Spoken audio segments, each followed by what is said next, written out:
Hello, we are back at the 2021 Great Lakes Regional Championship. I am once again Mary Kimball, and I have Scott Rain with me of Chicago United. Hi, Scott.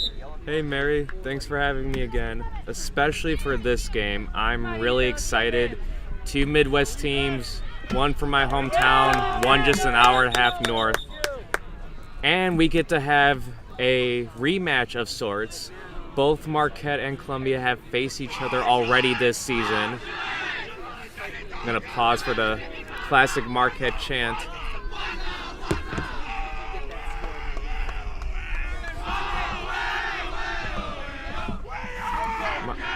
Man, I said it 2 years ago in Papillon, Nebraska. I'll say it again. That chant does not get old. We are Marquette. Columbia got a lot of new faces out there this year. Last time I was able to see these guys live, they were at regionals in Papillon, Nebraska. A lot of seniors from that graduating class. We're only returning a couple of folks. Names to note are Peyton J, beater for Columbia, senior. Nevash, chaser number 10. Mel Rolfe, chaser number 7. A lot of rookies are going to step up for this team too. Looking forward to sharing their names. Marquette's been taking care of business today. Got a couple of wins already on the day. Looking to add a third. A lot of fast-paced drive, scoring in transition, and strong beater play. Pitch 1. Has a new snitch showed up yet? Marquette is coached by player coach Ray Quant, number 14. Definitely keep an eye on her as she handles the quaffle and gets in a little bit on beater play on snitch on pitch. Outside of the player names I shared earlier, Columbia Chicago is coached by none other than Tad Walters. New Orleans product, Louisiana product, moved to Chicago a few years ago. Looking to give back to the Quidditch world by coaching a college team. If you're a club player, know the sport, got a college team in the area, not a bad idea to reach out to them. Having a non-player coach has been discussed a lot in the last few years, and having its advantages, someone that's not actively playing that can help create strategy, support, experience. That way players can just focus on the play.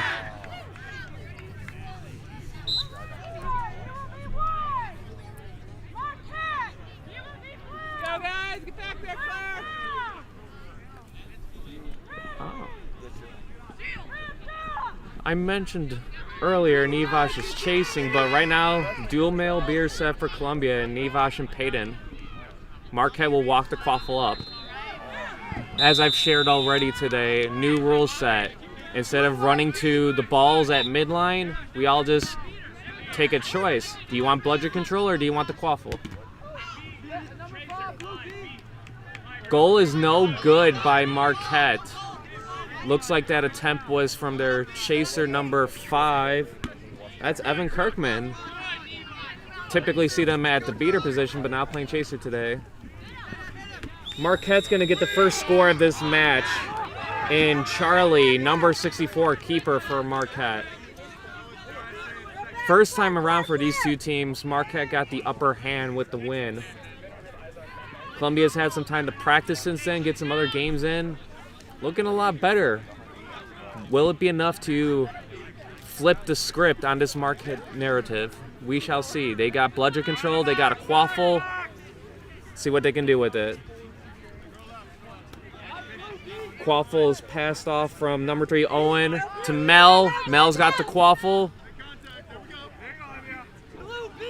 Beat by Payton on Olivia from Marquette. Mel's gonna drive, waiting, thinking.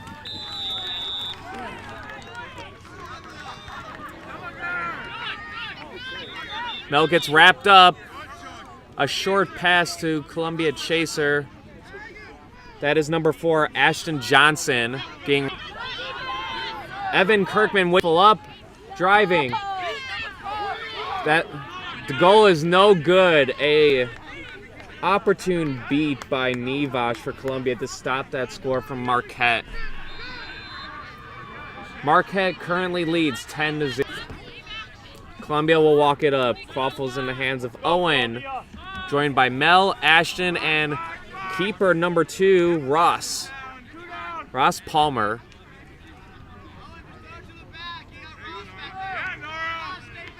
Good beat by Nivash. Another beat. Exchange. Owen gets it to Ashton. Ashton's attempting to score. Getting a lot of pressure from the Marquette Quaffle players. Ashton's turtling the Quaffle. Somehow is able to get into Owen. Owen gets into Mel. Mel gets beat. Payton beats someone. Nick Collins picks up the Quaffle. Blocks a bludger and scores for Marquette. That is number 15, Nick Collins. And a couple of things to note. I'm pretty impressed I was able to keep up with that transaction of plays. There's a lot going on. And good job with Nick Collins' awareness. Just, hey, there's no bludgers, no one's in my way. I'm going to go take this and get the bucket. Marquette is up 20-10. Still has bludger control. Columbia's looking for their first score.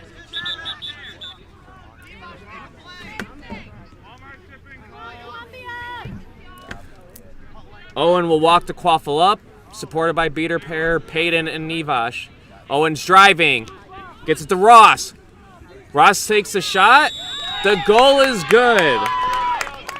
First score for Columbia is on the board, and their keeper, Ross Palmer, number 2. Marquette is still up 20-10. Charlie's going to walk the Quaffle up from Marquette, joined by Nick Collins. Olivia's tagging up, getting some feedback from the sideline. Some good beats by number 24 for Marquette. That's Alex Morrison. Columbia's able to recover, and we're getting a chili call. For those not familiar with the jargon, chili is the phrase to kind of slow the play down. Let's get some things set up, get the look that we're looking for. Owen's going to walk the Quaffle up. Owen takes a shot just high over that top hoop. You might have noticed that Columbia's beaters threw a bludger intentionally back. We get a wrap-up on Eleanor from Payton.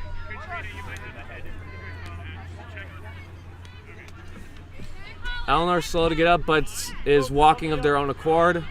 Payton and Nivash still with bludger control. Oh, Eleanor's sneaky play almost gets bludger control for Marquette. Owen's driving. Gets beat. Doesn't see Alex Morrison there.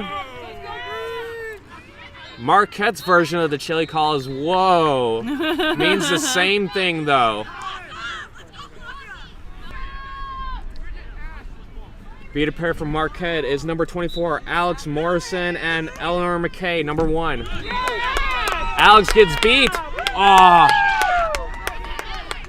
There might have been... Payton had an opportunity to beat Charles of Marquette. Unfortunately, hit their own teammate in the process. Charles takes advantage of that and gets the bucket for Marquette.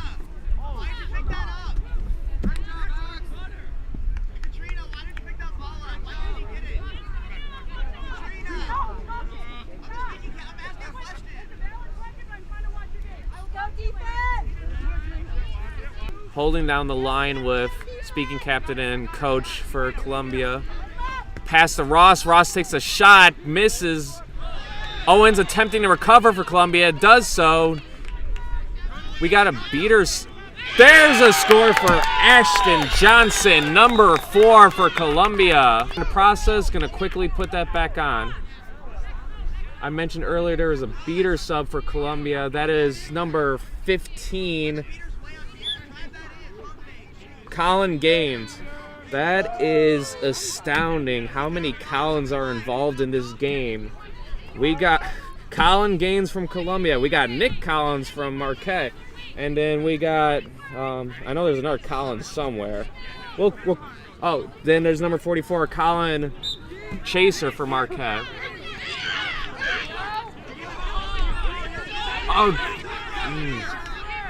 Missed shot by Marquette. Mel was able to get into Ross's hands, the keeper. We're going to get some subs for Columbia. Mel's still out there. We got a new keeper in there for Columbia. Ashton's still out there. New keeper for Columbia is number 33. That is Connor Flatley. Got some bludgers on the ground. Another drive and dish to Ashton Johnson from Owen Hall. The connection from number 3 to number 4. Solid back-to-back scores. And we are tied up 30-30. Columbia versus Marquette. Charlie's going to walk the quaffle up, joined by Chaser Katie. Katie is number 28. Beater number 81 attempts to beat out Columbia. Beaters as Alec. Columbia maintains control. They're going to help their chasers out in that turtle process.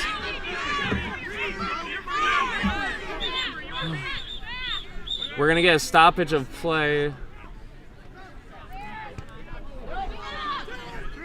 We'll see what the call is.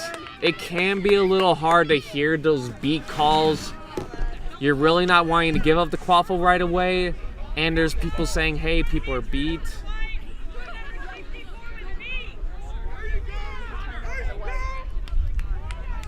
We got some Boom Train Club players walking across the pitch.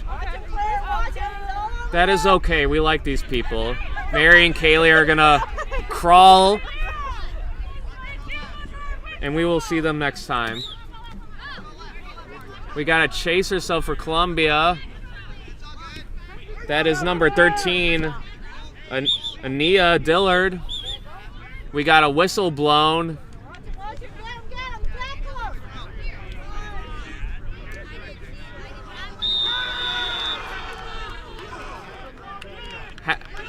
Having the privilege of attending a couple of Columbia practices this season, we definitely want to keep an eye on number 13, Ania Dillard.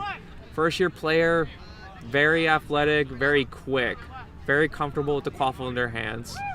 Let's see how Columbia uses them. Peyton's still out there at beater for Columbia.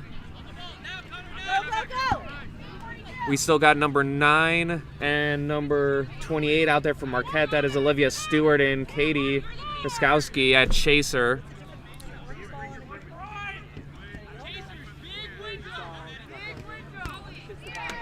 That is alumni Columbia player Ben Peachy letting their players know big window as Charlie, number 64 for Marquette, will be in the penalty box. I did not hear the call, but they're probably going to be there for about a minute or until Columbia scores.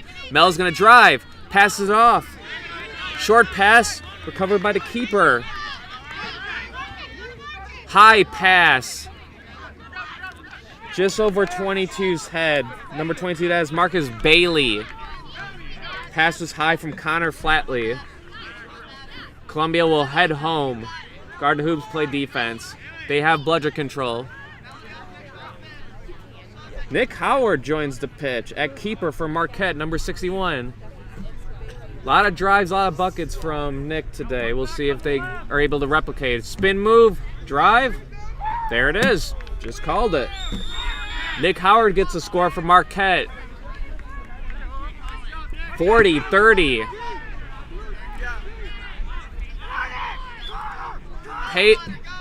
Peyton's able to keep control for Columbia.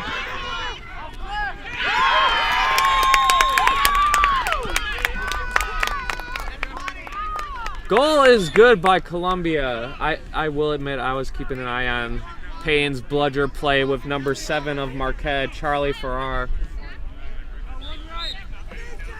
Nonetheless, Columbia ties it back up, 40-all. Very close game. Nick passes off to Katie. Marcus attempts to strip it from Katie. Able to do so. Marcus is a speedy boy. Gets the fast break score for Columbia. Marcus, you gotta stop moving. Love you, buddy. They are confirming the goal is good by number 22, Marcus Bailey. Giving Columbia the lead, 50-40. Like 3 steps back. But I'm not a ref. That's just me.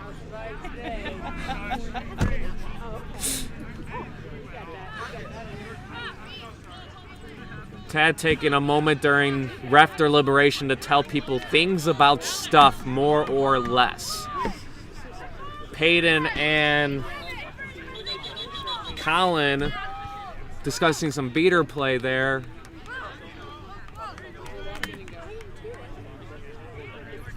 Looks like we're getting ready to resume play. Yep, there's a remount call. Usually we get a whistle, remount, another whistle, and then we're good to go.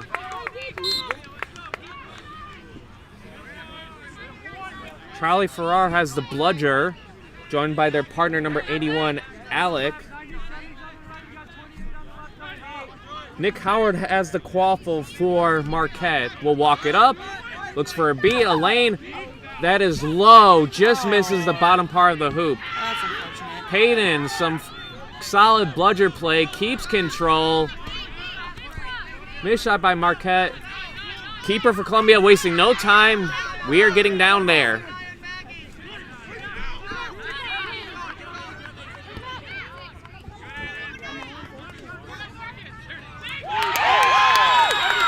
A nice dish from Columbia's keeper, number 33, Connor Flatley. Drove across the keeper zone. Dished it right back to Marcus Bailey, number 22. Marquette is using a timeout. Teams will have a minute to discuss things and stuff. Score is currently 60-40 in favor of Columbia. Couple things of note. Columbia's done a really good job maintaining bludger control. A lot of that can be credited to Peyton J. Peyton J, senior year beater for Columbia. First year indie player this summer. Got a lot of valuable reps this summer just playing. Christian Barnes, Mr. Quidditch himself. And Joshua, I can't remember Joshua's name, from the Mid-Atlantic. And I want to say Philly Freedom. I remember some names of people. Joshua Cohen. There you go. Thank you, Mary. Mary knows a lot, folks. It's like she runs the show here or something. I try. The problem is that I don't remember their faces, so if we've emailed a million times and I said, hi, nice to meet you, I'm sorry. But man, be able to remember names, though, that's pretty dope. So yeah, Columbia's been doing a job maintaining the bludger control. They also got Ted Walters, who also plays that position for Boom Train Quidditch. So the combination of that experience surely helps the beater play there. Marquette's still very much in this game. Something Marquette does really, really well. They don't need bludger control to score. A lot of teams practice their strategy on get bludger control, then look to score, because bludger control is really helpful on defense. I'm sure Marquette would love to have bludger control, but they're not necessarily going to wait on that. They'll take an opportunity to just take a drive and take a shot. They do that part pretty well, so they're keeping this game close. Timeout is commencing. We are going to remount shortly, and game will continue. Nick Howard will have the quaffle for Marquette. Columbia will still have bludger control. Score is 60-40. We are here at the Great Lakes Regional Championships, Day 1. Lots of college and club play here from multiple regions across the country. It's been a good time. It's been a hell of a day. Nick's got the quaffle. Dishes off to Katie. Katie dishes off to number 97. Blocked by their keeper. Connor passes to Marcus. That connection from Connor and Marcus has been superb the last 3 scores. Wow. Marcus did a really good job being the off-ball chaser and getting in front of Connor to make that pass possible. But, ooh. Okay. We might get a contact call on number 13, Ania for Columbia.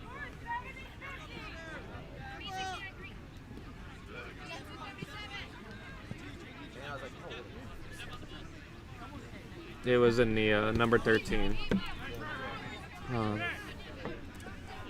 So we're seeing two different ways we're scoring here. Columbia is doing the drive, pass, and score.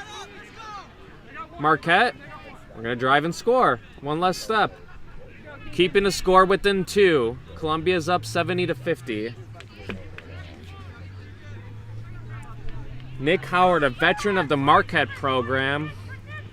Connor Flatley and Marcus Bailey, rookies to the Columbia program, but clearly they're picking up the sport pretty fast.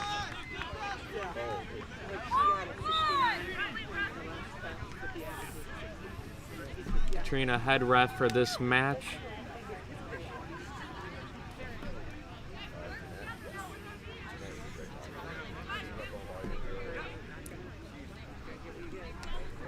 Other players out there, number 26, Maggie Shannon, another first-year player for Columbia. Number 13, Ania Dillard. Those are your Quaffle folks.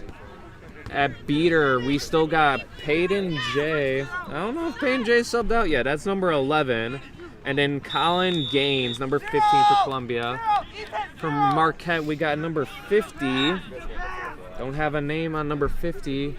Nick Howard, number 61. Katie's still out there, number 28 for Marquette, and then number 97. I said I would do this last game. I did not. I'm gonna figure out the names of these people. That way we can give them credit.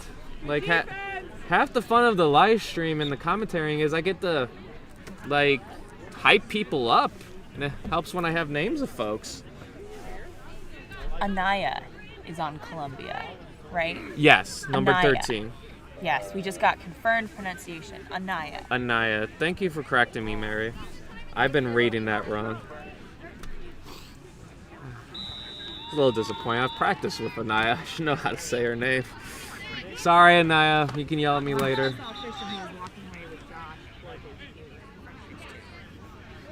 I think we're still discussing kind of like the hierarchy of what needs to happen.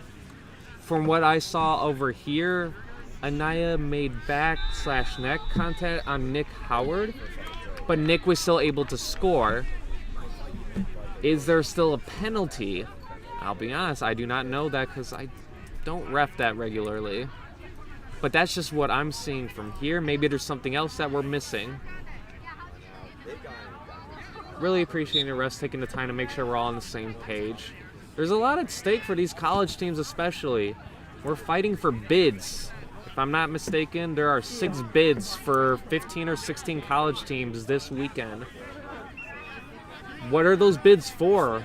A chance to compete at Nationals in Salt Lake City, Utah, next April 2022. Top 6 college teams from this weekend will automatically get a bid and an invite to the national championship. If teams do not get a bid, that does not necessarily mean they are out completely. There's an at-large bid process where we're able to allocate bids to other teams pending their record and other things. The rest of the season we'll just need to play out to figure out the at-large bid process. But if you've been enjoying watching this, want to learn more, want to be a part of more, hope to see you in Salt Lake City, Utah next year in April. It's going to be a good time. It's going to be our first national championship in 3 years, if you can believe it. Wow. Yeah, because...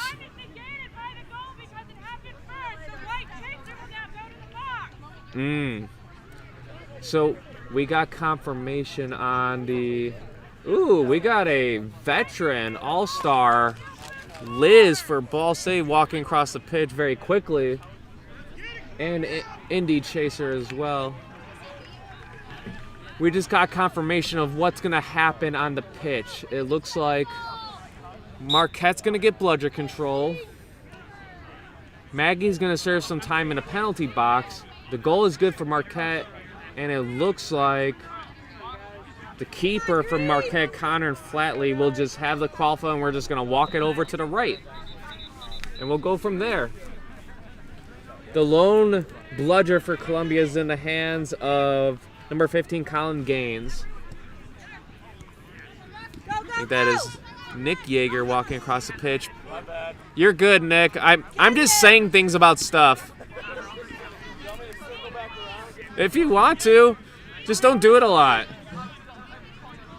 Nick Yeager, if I'm not mistaken, a product of Michigan State Quidditch, but now a current club player for the newly formed Western Michigan club team. We've had a couple of club teams sprout out of the Michigan area, the Ann Arbor Army Ants and Western Michigan Thunderbirds. Love to see club teams forming. It gives college folks a place to kind of go to when your college career is done, or start your own team. Both are options. I was just thinking the same thing. Why join one when you can make one yourself? Love the effort from this Western Michigan player to avoid the live stream. Doesn't quite make it though. Still manages to make it at the very end. I give it a 6 out of 10. Not a very satisfactory at 10. Room for improvement. But we got some Quaffle player subs on Columbia. Keeper is number 1. That is Tyler Harding. Columbia attempting to get bludger control. Quaffle's in the hands of number 88, Charlie Hyder. Charlie takes a high shot, just misses the mark. Bludger flies off pitch. Payton hustling back to tag up. Nivash in at beater. Ashton in at chaser. We got another Maggie subbed out at chaser. Mel comes back in. Number 7 for Columbia. Nick Howard still in at keeper. Got the quaffle. Marquette Beaters had control. Loses it briefly. Nivash gets the beat off. Oh. Ooh.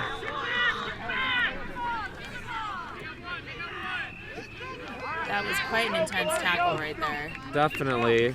But Charles Hyder stops the score from Marquette and recovers the quaffle. Tim and Ashton are going down for Columbia. Payton and Nivash got control. Charles is joined by Mel. Charles is tucking that quaffle in, gets it to Tim. Tim got beat. Marquette wasting no time. Wide open lane. Gets the bucket. We have to be near the intermission, right? It feels like we've been there. Gotta be close. Number 97 for Marquette wasting no time. Saw bludgers were on the ground and that Columbia Chasers weren't going to get there in time. Took advantage. Columbia is still up 70-60. They're up by 10 and they still have bludger control. Let's see what they do here. Charles dishes it off to Mel. Supported by Nivash and Colin Gaines comes in. Looks like Payne's going to take a sub. Mel's got the quaffle. Seeing if the shot or the pass is there. Tim and Ashton are behind the hoops. Mel high pass to Ashton. Ashton can't get there in time. Recovered by Katie Rozowski. Looks like we're going to get a couple of quaffle player subs for Marquette. Charlie's going to come back in for Marquette. Ray Quant's out there at chaser. We got number 5, Evan Kirkman at beater. And they're joined by number 24, Alex Morrison. Alex going to attempt to get bludger control. Got a hand on it. Ooh, good clear. Oh, that was net contact. I think all the referees saw it and they're just waiting for advantage. Pretty intense, dangerous play by Columbia Chasers there. Think we saw it. You have to always think initiate around the midsection. Because even if you're not going for the neck, if you don't have those armpits to stop you as you accidentally move higher, you are going to clothesline someone, and that is not safe. Get it, Ethan! Get it! Ethan, get it! You just gotta go low, my friend.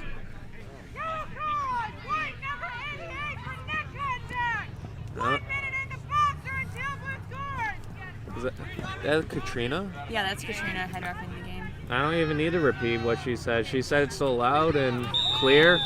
She's doing a hell of a job at head ref. Not just in this game. She refed my game not too long ago. Did a good job there too. Tad attempting to either clarify, negotiate, or compromise the call, but no dice. Charles will take a minute in the penalty box or until Marquette scores, and there it is. Ray Quant, coach player for Marquette, gets the score and ties it up. 70-70. Costly penalty by Columbia. Tied game. Tyler Harding's got the quaffle for Columbia. Charles is back in. Mel's in. Ashton's down low.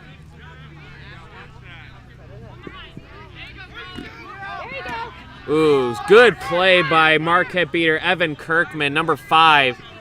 Gets bludger control. Number 19 not wasting any time. Trevor Tosto driving. Trevor's able to dish it off to Ray Quant for the score. 2 back-to-back scores for Ray Quant.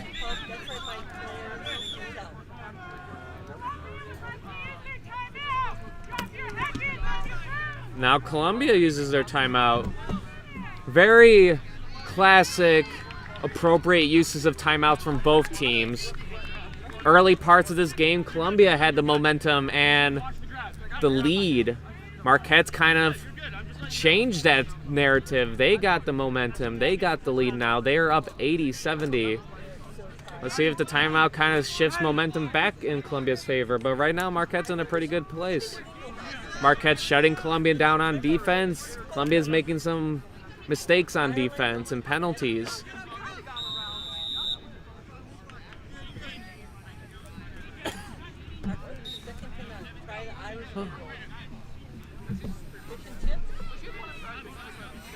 Nonetheless, a nail-biter of a game, a back-and-forth, close game. Love the parity, love the back-and-forth. Columbia got some hype and some clapping over there. Don't seem to be fazed by the 10-point deficit.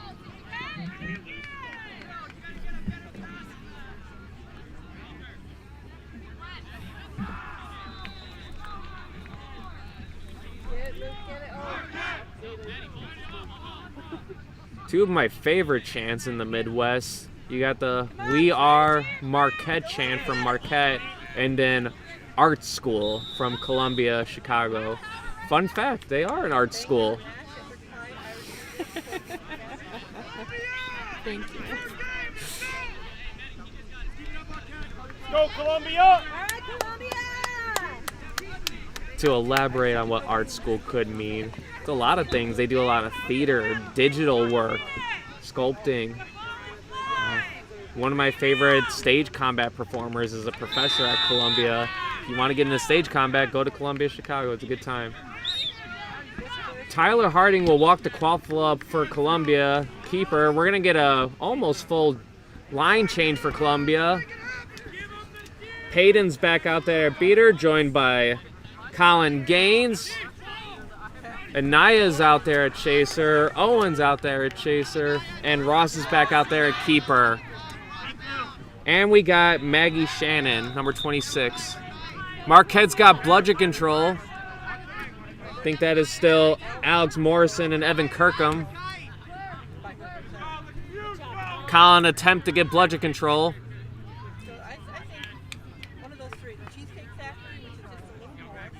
Looks like we're going to just pass it around. In no rush to score. See if we can try and get some bludger control. Colin might have had an opportunity. Maggie gets rid of it. Ross attempts to shoot. Anaya dishes it back to Maggie. Maggie attempts to shoot, misses.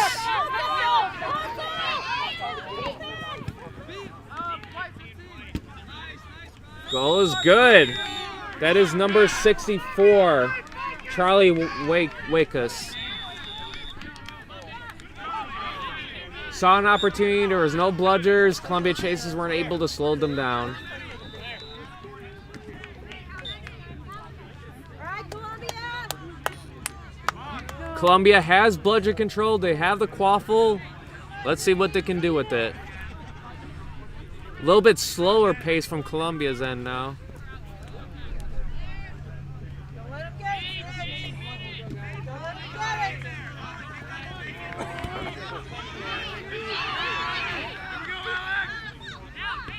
An attempted tackle from Alec, number 81 from Marquette. Owen just misses the mark. Recovered by Anaya. Anaya's getting wrapped up, able to get free. She's running. Behind the hoops. Dishes it off to Ross. Ross able to slam it in.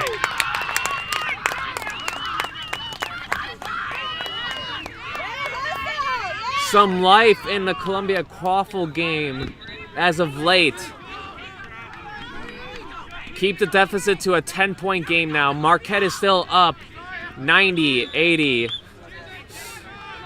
Ref able to pick up their phone before someone steps on it. Katie's going down low for Marquette. Nick Collins is on the pitch for Marquette now. Ashton playing defense. Ooh, good attempt by Ashton's. Ooh. Does not go in. Pass is too low. Ashton recovers for Columbia. Gives it to Ross, number 2. Ross Palmer. Go, Columbia. Ross gives it to Owen. Owen's picking up the pace. Peyton and Colin got the bludgers.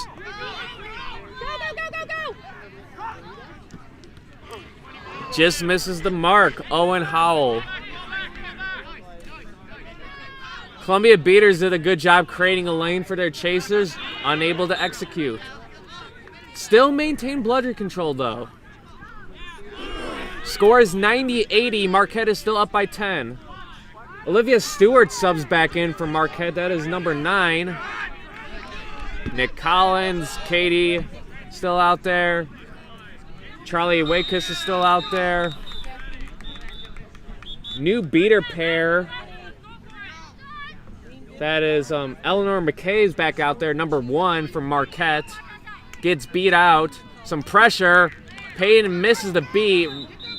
Wraps up there. Marquette beater. Austin Marquette Lawrence, player is number down. 69. We'll hopefully have an injury stoppage soon. We're going to get a stoppage of play.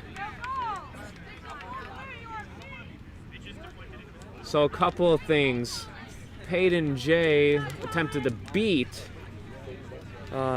Austin Lawrence of Marquette, then goes in for the wrap up and tackle. Austin's slow to get up. Charlie attempted to score for Marquette, number 64, but was beat before the attempt.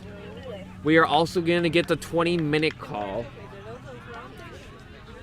Very, very close game. I am fascinated by the results in this pool that Columbia and Marquette is in. Let's just take a quick look at just their results. So, okay, they are in Pool C. So first off, Marquette lost to Miami, and Columbia lost to Pitt. But then Pitt and Columbia lost to Miami.